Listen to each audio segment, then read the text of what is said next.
Hello everyone, good afternoon সকলকে। Village lifestyle ভিডিওতে তোমাদের সকলকে অনেক স্বাগত জানিয়ে আজকে দুপুর থেকে নতুন একটা ব্লগ শুরু করছি। আর সবাইকে ব্লগের শুরুতে জানিয়ে দিই হ্যাপি তৃতীয়ার অনেক অনেক শুভেচ্ছা। ঠিক আছে, আজকে তৃতীয়া, এবার না আমি ঠিক বুঝতে পারছি না, মানে যেদিন শুনছি তৃতীয়া সেদিনই শুনছি আবার দ্বিতীয়াও আছে, আবার যেদিন শুনছি চতুর্থী সেদিন আবার পঞ্চমীও আছে। এক্স্যাক্টলি এবার আমি ব্যাপারটা বুঝতেই পারছি না, মানে এক এক দিনে নাকি দুটো করে তিথি পড়েছে। মানে হিসেব মতন কিন্তু কালকে চতুর্থী হবে, মানে আগামীকাল চতুর্থী হবে, আবার বলছে পরশু দিনও চতুর্থী আছে। ঠিক আছে, মানে পুজো শুরু হবে মঙ্গলবার থেকে। যাই হোক, যেভাবেই হোক আমাদের কাছে আজকেই তৃতীয়া, মানে সেটাই মনে মনে ভেবে ভেবে আনন্দ পাচ্ছি। একদম পুজো চলেই এসেছে। আর কলকাতা, কল্যাণী সব জায়গায় তো ঠাকুর দেখা স্টার্ট হয়ে গেছে। তবে কালকেও আমি বাজারের দিকে গেছিলাম, গিয়ে দেখলাম আমাদের এখানে প্যান্ডেলগুলো এখনও কমপ্লিট করে উঠতে পারেনি। মানে যে টুক করে গিয়ে একটা প্যান্ডেলও মানে দেখবো সে সুযোগ হচ্ছে না। এখনো পর্যন্ত কোনো প্যান্ডেলই কিন্তু কমপ্লিট দেয়নি। আমি যতগুলো প্যান্ডেল যাতায়াতের পথে দেখলাম একটাও কমপ্লিট দেয়নি। যাই হোক, তবে মা দুর্গা চলে এসছে প্রত্যেকটা মণ্ডপেই, এটা একটা কিন্তু আনন্দের বিষয়। তো চলো, আর ফাইনালি দুদিন বৃষ্টি হওয়ার পর আজকে দুপুর থেকে দেখছি, দেখো বাইরেটায় হালকা হালকা রোদ উঠেছে। আর পুজোর আগে এরকম বৃষ্টি ভাল লাগে, বলছে তো নাকি আবার ষষ্ঠী থেকে বৃষ্টি হবে। যাতে না হয়, পুজোর সময় সবাই কত আনন্দ করার চেষ্টা করে, তারপর কত ব্যবসায়ীরা থাকে, তাদেরকে অনেক পুজোর মধ্যেই পুরো জীবিকা নির্ভর করছে, তাদের ছোটোখাটো দোকানদার এটা সেটা। তো পুজোয় বৃষ্টি হলে তো একদমই সেই জিনিসটা ভালো লাগবে না। তাই হোক, যেন এরকম ঝলমলে রোদ ঝলমলে ওয়েদারই থাকুক, যেন বৃষ্টি বৃষ্টি না হয়। সো চলো, আর চুলটা আমি কালার করে এসেছি, আমার তো মিনি ব্লগে দেখেছোই, এখন বুঝতে পারবে না, এখন চুলটা ড্রাই হয়নি। আর আজকে যেহেতু শ্যাম্পুও করিনি, বুঝতে পারবে না চুলটা কি হয়েছে না হয়েছে। তো চলো, আজকের দিনটা আমাদের সাথে থাকো, দেখতে থাকো, আশা করছি তোমাদের প্রত্যেকের ভীষণ ভালো লাগবে। গুড ইভিনিং সকলকে। আর সন্ধেবেলা যেহেতু বাড়িতেই রয়েছি, ভাবলাম ঘরটার একদম ডিপ ক্লিন করে ফেলা যাক। এমনি তো ঝুলটুল সব ঝাড়াই আছে, তা পুজোর আগে একদম ফাইনালি প্রত্যেকটা ফার্নিচার একদম নিট অ্যান্ড ক্লিন করে পরিষ্কার করে ফেলেছি। কারণ কি বলতো, পুজোর মধ্যে জানি আর টাইম পাবো না, তাই পুজোর আগে একবার ফাইনাল ঘরটাকে পরিষ্কার পরিচ্ছন্ন করে বেড কভার চেঞ্জ করে দেখো রেখে দিয়েছি। পুজোর মধ্যে আরেকবার যদিও বেড কভার চেঞ্জ করবো, তো এখন মোটামুটি এই বেড কভারটাই পেতেছি। তো দেখো, আমার ড্রেসিং টেবিলটাও একদম সুন্দর ঝকঝকে তকতকে পরিষ্কার। আর এই সাইডে যে আমার ছেলের ছোট্ট ওয়ার্ড্রপটা, ওটাও পরিষ্কার। টিভির জায়গাটাও সুন্দর করে ক্লিন করেছি, করে একদম গর্দর কিন্তু গুছিয়ে টিপটপ করে রেখেছি।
Good evening everyone.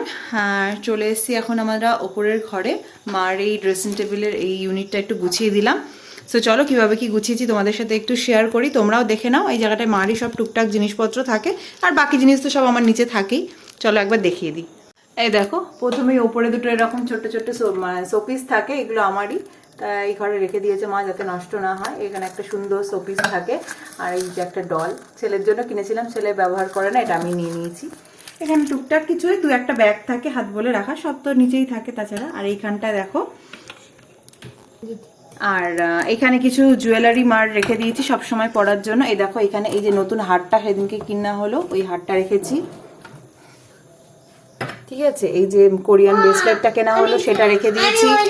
এখানে একটা গাজরা রেখেছি চুলে আটকানোর, দেখো এখানে একটা চুলের গাজরা রাখা রয়েছে। এখানে মার কিছু ওই বাইরে টুকটাক শাড়ির সাথে পুজোর সময় পরার জন্য কিছু হারের সেট রাখা রয়েছে। এই একটা হারের সেট, ঠিক আছে, এই একটা ব্ল্যাকের মধ্যে একটা হার্ডেসের মা, তো এই ধরনের সেট খুব একটা পরে না, তা খুব বেশি একটা লাগেও না। এরকম একটা হারের সেট, এটা পুরো গোল্ডেনের ওপরে, ঠিক আছে। এটাও শ্রীহরির। তো খাপটা কোথায় হারিয়ে গেছে, এই দেখো সুন্দর মোটা চেন দিয়ে। আর এখানে মা যেহেতু ঝোলা দুল পরে না, সব কান পাশা পরে, তাই এর মধ্যে সব মার কান পাশা রয়েছে। এটা যেমন নতুন কিনলো, এটা ছিল, এটাও ছিল। এর মধ্যেও দুটো তিনটে সেট রয়েছে, ছোট ছোট, দেখো দুটো তিনটে সেট রয়েছে। এর মধ্যে বেশ সুন্দর এরকম মোটা বালা রয়েছে, ঠিক আছে। তা এই সাইডে একটা ঘড়ি রেখে দিয়েছি। আর নিচটা দেখো টুকটাক কিছু মেকআপের সেট রয়েছে, এখানে টুকটাক কিছু মেকআপের সেট রেখে দিয়েছি। এই যে একটা সিসি ক্রিম রেখে দিয়েছি, এই যে এখানে তিনটে ফেস পাউডার রয়েছে, ঠিক আছে। এখানে একটা লিপস্টিক রয়েছে, সিঁদুর রয়েছে। এর মধ্যেও দুটো ছোট ছোট হারের সেট রয়েছে, দেখো একটা মঙ্গলসূত্র রয়েছে আর একটা ছোট হারের সেটও রয়েছে। এর মধ্যেও দেখো টুকটাক মার কানের রয়েছে, পলা রয়েছে। এই যে এখানেও একটা নতুন বেশ ডিজাইনার চুড়ি রয়েছে, দেখো এই চুড়িটাও ভীষণ সুন্দর, শাড়ির সাথে ম্যাচ করেই কেনা এটা। এখানে এই যে ভুরু আকার ইয়ে রয়েছে, আইব্রো ড্রয়ের যে জিনিস, আর এখানে কিছু ক্লিপ রয়েছে, ঠিক আছে। আর নিচে দেখো এই হারটাকে আপাতত তোমাদের দেখানোর জন্য এইভাবে রেখেছি। এই হারটাও ভীষণ সুন্দর, মা দুর্গার মুখ দিয়ে করা। তাই এটা আগের বছর মা কিনেছিল, বাট একদিনও পরেনি। এবছর বললাম যে তুমি একদিন পরো, খুব সুন্দর দেখতে, বেশ কড়ি দিয়ে কাজ করা। তো এটা রয়েছে। আর নিচে টুকটাক কিছু কাঁকড়া ক্লিপ, ব্যাগস, এর মধ্যে কিছু টুকিটাকি সব জিনিসপত্র। তো এইভাবেই আপাতত ডেকোরেট করে দিয়েছি এই জায়গাটাকে, যাতে পুজোর সময় বেরোনোর সময় চটজলদি সবকিছু হাতের কাছে পায়। সো কেমন হয়েছে গোছানো জানিও, পরে আবার ফিরে আসছি।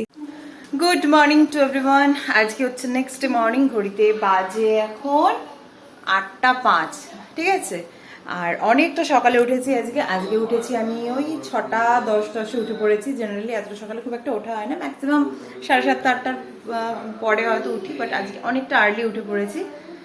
তা উঠে যখন পড়লাম, ভাবলাম টুকটুক করে আমার কাজগুলো এগিয়ে নিই। আর আমি যেহেতু তাড়াতাড়ি উঠে পড়েছি, আমার ছেলেও কিন্তু 7টার মধ্যে একদম উঠে পড়েছে। তাই দেখো সকাল সকাল একদম আমার বেড ফেড ক্লিন কমপ্লিট সব। দেখো সকাল সকাল কিন্তু একদম ঘর ফর একদম ক্লিন হয়ে গেছে। জেনারেলি এতটা সকালে আমার ঘর ক্লিন হয় না, সবে 8টা বাজে। বেড পরিষ্কার করে ফেলেছি, ঘরটা আমি এক রাউন্ড ঝাঁটও দিয়ে দিলাম। যদিও মাসি এসে ঝাঁট দিয়ে মুছবে, তা আমি এক রাউন্ড একটু ঝাঁট দিয়ে নিলাম ঘরটা, কারণ ঘুম থেকে উঠে পড়েছি, বাসি ঘর কেমন লাগছিল। আর এদিকে দেখো এই যে সোফা টোফাও সব ক্লিন, একদম গোছানো হয়ে গেছে। তারপরে কাচাকাচি হয়ে গেছে, কাচাকাচি করে জামা কাপড়ও বাইরে মেলে দিয়ে এসেছি। এই দেখো সব জামা কাপড় মেলা হয়ে গেছে। আর আজকের ওয়েদারটা দেখে মনে হচ্ছে না এবেলা আর বৃষ্টি আসবে, তাই সব বাইরেই দিয়ে দিয়েছি। এই যে দুটো তারে ভর্তি করে সব জামা কাপড় মেলে দিয়েছি। আর এই তো আমাদের গাছগুলো সুন্দর সুন্দর ফুল হয়েছে। আর শিউলি গাছে অলরেডি কিন্তু ফুল হওয়া স্টার্ট হয়ে গেছে, শিউলি গাছে অলরেডি ফুল হওয়া স্টার্ট হয়ে গেছে। তো চলো আবার পরে দেখাচ্ছি। সকাল থেকে ছেলের বায়না যে জ্যান্ত মাছ নিয়ে খেলবে, তা বাজারে গেছিল বাবা, এই যে নিয়ে এসছে জ্যান্ত তেলাপিয়া মাছ। এটাকে এখন বাটিতে দিয়ে দিয়েছে, ওই যে নিয়ে খেলা হচ্ছে বাটিতে নিয়ে। এই দেখো বাবা, মা বাসের বাচ্চা বেনানো, বাবা আসেন বাচ্চা বেনানো না, ওই তো মাছের বাজে এখন 11:25। আর মা গেছে একটু রান্নাবান্না করে একটু পার্লারে একটু গুরু টুরু তুলবে। আর হাজব্যান্ডও কাজে বেরিয়ে গেছে। এই যে ছেলেকে স্নান করিয়ে দিলাম আমি, অন্যদিন তো মা আর আমি দুজন মিলে করাই, তা আজকে ভাবলাম না একাই করিয়ে দিই। ওকে শ্যাম্পু ট্যাম্পু করিয়ে স্নান করিয়ে দিয়েছি, যেহেতু আজকে একটু ঠাকুর দেখতে যাওয়ার কথা আছে। দেখো একদম শ্যাম্পু ট্যাম্পু করিয়ে পরিষ্কার করে স্নান টান করিয়ে দিয়েছি। আর বাড়িতে মোটামুটি এখন আমি আরও দুজনেই আছি, তো ভাবলাম এই যে মাসি বাসন টাসন মেজে রেখে গেছে এখানে, বাসনগুলো এখন ভাবছি সেট করে ফেলবো। তো চলো চটপট বাসনগুলোও সেট করি, ততক্ষণে মা আশা করছি চলে আসবে। পুজোর গিফট তো সবাইকে মোটামুটি দেওয়া হয়ে গেছে। আর এটা লাস্ট গিফট বাকি ছিল দেওয়া। এটা হচ্ছে আমার বোনের মা কাকিমার জন্য মা এই শাড়িটা নিয়েছে। এই শাড়িটা কাকিমাকে দেবে। কাকিমা এটা পরে আশা করছি দুর্গাপুজোর মধ্যে যে কোনো একদিন ঠাকুর বরণ করতেই পারবে, ঠিক আছে। বিশেষ করে বরণের জন্য এই শাড়িটা দেওয়া, যে যাতে দশমীর দিন ঠাকুরকে বরণ টরণ করতে পারে। তো তো দেখো শাড়িটা কীরকম হয়েছে জানিও। এটা রেড কালারের মধ্যে, যদিও ক্যামেরা পুরোপুরি রেড কালারটা জাস্টিফাই করতে পারছে না, বাট এটা পুরো রেড কালারের মধ্যে, ভেতরটা এই যে এরকম জামদানি প্রিন্ট। কেমন হয়েছে জানিও শাড়িটা। আর এরকম শাড়ি আমি আর মাও দুজন দুটো নিয়েছি। আমি নিয়েছি একটা ইয়েলো কালারের, আর মা নিয়েছে একটা হচ্ছে রেড কালারের। এগুলো সব আমরা বরণের দিন পরবো, ওই জন্য ভাবলাম কাকিমার জন্য এরকম একটা, মা ভাবলো শাড়ি নিক, তাহলে এই কাকিমা এটা বরণের দিন মনে করলে পরতেই পারবে, বা দশমীর ভাসানে যখন যাবে পরতে পারবে। Good afternoon everyone. বাজে এখন একটা, স্নান টান করেই আসলাম, আর অনেকক্ষণ টাইম লাগলো যে স্নান করতে, ঠিক আছে, প্রায় 1.5 ঘন্টা মতো টাইম লাগলো স্নান টান করে আসলাম। এখন খুব ফ্রেশ লাগছে। আর এই যে টাওয়াল রয়েছে, টাওয়ালটাকে এখন এখানে মেলে দিই। আর খিদেও পেয়ে গেছে, লাঞ্চটাও সেরে নেবো। তো চলো একবার চটপট করে দেখিয়ে দিই আজকে কী রান্নাবান্না হয়েছে। আর ছেলে এই যে পিছন পিছন ঘুরছে, চটপট করে আজকে তোমাদের দেখিয়ে দিই কী রান্না হয়েছে আমাদের বাড়িতে। আজকে খুব সিম্পল রান্নাবান্নাই হয়েছে। এর মধ্যে এই যে সকালে একটা আলুর তরকারি করেছিল, ঠিক আছে, এর মধ্যে রয়েছে ডাল, এটা রাতের জন্য করে রেখেছে, আর এদিকে রয়েছে চিকেন, আর এই যে ভাত। এই হচ্ছে আমাদের রান্নাবান্না আজকে। এই হচ্ছে রান্নাবান্না। তো চলো চটপট খেয়ে নিই, আবার আসছি। এই দেখো ভাত নিয়ে নিয়েছি, আর এর মধ্যে নিয়ে নিয়েছি চিকেন। চলো এই বাইরের এই প্রকৃতিটাকে এনজয় করতে করতে খাবারটাকে খেয়ে নিই। আর আজকের মতো এই ব্লগটা এখানেই শেষ করে দিই। ভালো লাগলে লাইক কমেন্ট শেয়ার করো, আর আমার চ্যানেলে একদম নতুন যারা ভিডিও দেখছো চ্যানেলটাকে ছেড়ে যাওয়ার আগে অবশ্যই সাবস্ক্রাইব করে দিও। টাটা।